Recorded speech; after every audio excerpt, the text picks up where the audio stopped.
që politikanët dhe sidomos shpresa e madhe që ka qenë në këtë mazhoroncë kohët e fundit për 6 vite, ndihen disi të mashtruar e ndihen disi të dëshpëruar, përkundër besimit që kanë dhënë ndër vite për të qeverisur,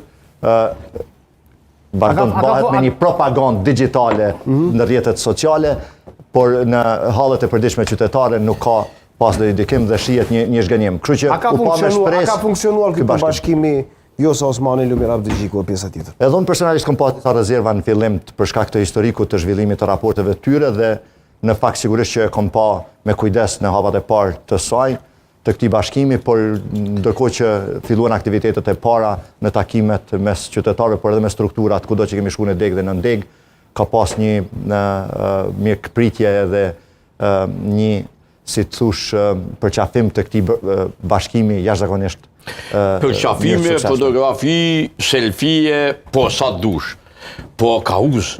Cila është kauza juve në të zgjedhje, zotja Aslan Papa? Se duhet me pas kauz, pse duhet me pas kauz? Na kena kauz të integrimeve evropiane. Kemi një kushtetut që duhet ta respektojmë. Kemi kauz për antarësur NATO. Kemi kauz për ato në qëllime.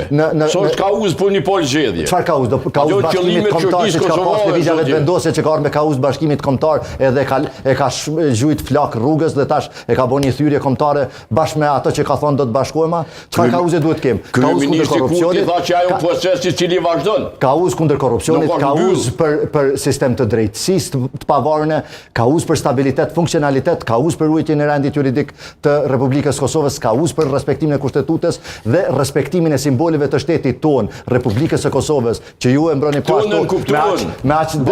ju nuk lën kuptohen. Këto qëllimet nën kuptueshme. Unë po flas. Shefi tubimet e vetëvendosjes. Ai ke pa në tubimet e vetëvendosjes ndonjëherë në flamur të Republikës Kosovës që ju e promovoni edhe ashtu. Për identitetin që kemi bë biseda sigurisht që mungesë e tyne, po qytetari nuk po e ajo është shkelje flagrante. Po, qytetari nuk po e sheh ato si problem qendror të Kosovës. Qytetari problem qendror të Kosovës po e sheh, domethënë veriun, sigurinë e veri, po e sheh ndihmat e një kash me 100 euro, 200, 500 dhe domethënë po e sheh realisht ekonominë